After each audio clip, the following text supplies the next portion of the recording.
Hi, I'm Jay Overholser. Let's see.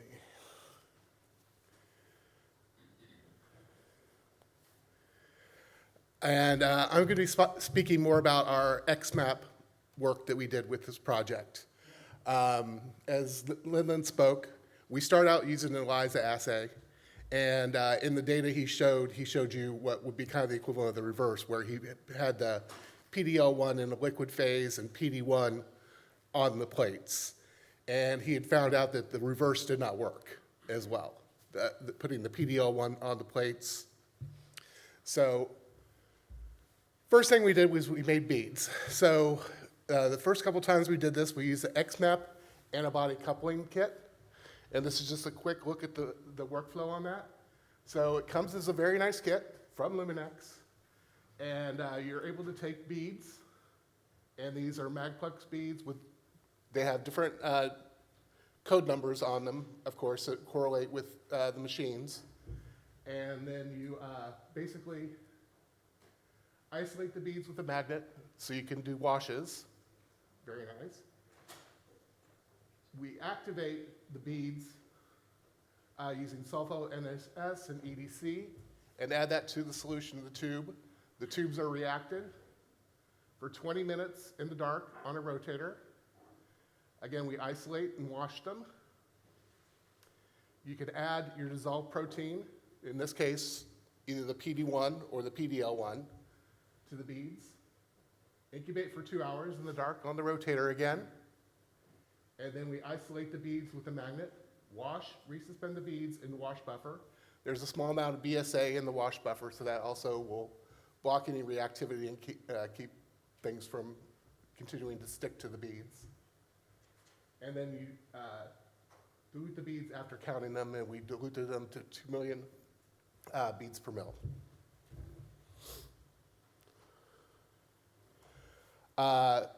Again, that workflow was using the kit. Instructions, including the buffers and things like that, can also be found in the XMAP cookbook, which some of you may be familiar with. And this actually starts on page 18, and it's called the Carbamide Coupling Protocol for Antibodies and Proteins. With this study, we use the Luminex XMAP and Teleflex. Okay, so this is showing a direct assay.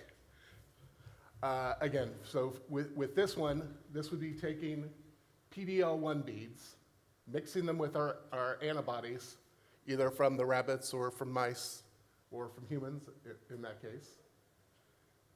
Washing, adding the biotinyl PD1, adding streptavidin, phycloerythrin, washing. We did not do this because we found out that the system didn't work, but you could also then come in with the XMAP is a dual read system, and so you're able to come in with antibodies against our antibody, a secondary antibody against our antibody that's labeled with brilliant violet.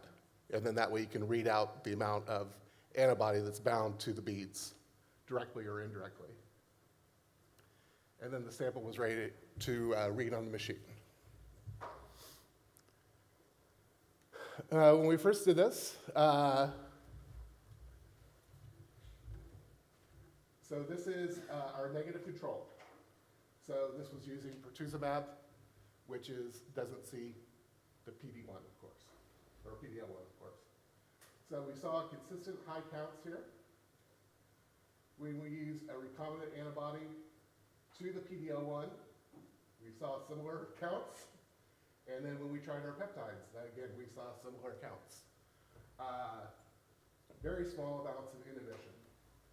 So for us, that meant that we were getting binding on the plates, but our antibodies were not binding well to the antigens that were on, once they were put onto the beads. So reasons we might try a reverse assay. So he talked about the reverse assay in the ELISA. Now this is reasons why we might try a reverse assay in this. So beads show binding to protein, but low binding of ligand. That wasn't the case in this. We definitely saw binding to the ligand, but Known blocking assays do not show binding to the beads. That was what we're seeing in that one. So we had a positive control that we know would bind to the beads or bind to the protein under normal circumstances, but that did not bind in there. And beads do not show good protein binding at all.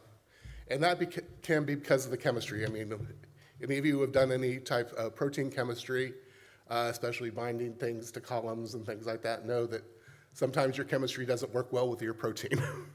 And the way it'll end up sticking to the beads or to whatever you're trying to stick it to will block interactions that you want to happen. So we design, so from my understanding, the method that we kind of worked on with some of the people at Luminex is something they've kind of done in-house, but nobody had published this yet. And so we developed this as a reverse blocking assay. So again, whoops. We pre-mixed a biotin labeled PDL1 with our antibodies in the well. We had 25 microliters of each. So that would be sera, or diluted sera, and 50 microliters of beads. We do not wash.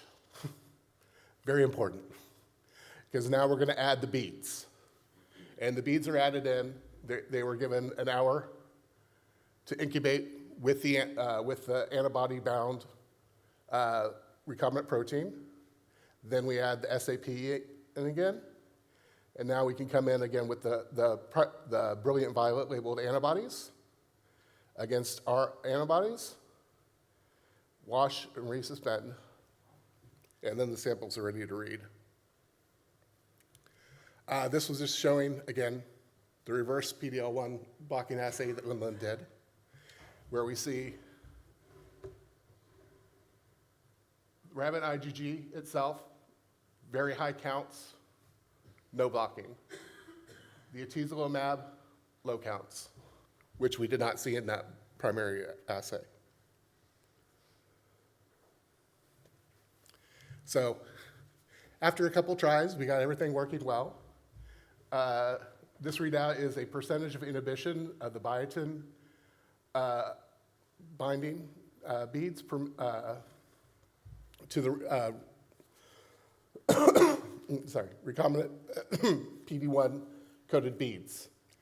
Here is our positive control. This is the atezolizumab. This was done as a percentage of the control. And what we see is our peptides at a much higher concentration of antibody do show blocking here. And these are the different peptides that Linlin had introduced in the previous things. And we're going to go through these very quickly. So this is the second readout that we did. We're showing here that we were seeing antibody binding to the PDL1 on those samples that we went through. So this has to be where we had the primary beads bound to the PDL1, which already had antibodies stuck to them. So this means that we do have binding of our antibodies to the protein, but it's incomplete in its blocking. And so that's why we're able to get a readout. And so you can use this type of a system to see whether or not your stuff is binding at all or not binding. With this, you can see the trastuzumab negative control, no binding. We had the positive control didn't work as well since it was such smaller levels. So I'd like to acknowledge Dr. Pravin Kaumaya. He did the concepts and the supervising on all this work. Linlin, who again worked with me on a lot of the animal experiments and did a lot of the in vitro work on his own. Heather Darby from Luminex helped us out when we were developing these original assays. Luminex Corporation, especially their scientific applications department and scientific marketing department, provides access to one of the IntelliFlex machines, as well as giving us reagents for doing a lot of these assays. Some slides were created with BioRender. We're supposed to say that. Again, all these assays that I'm showing here were produced on the XMAP IntelliFlex machine. And funding came from both the NIH and from Luminex. So Thank you.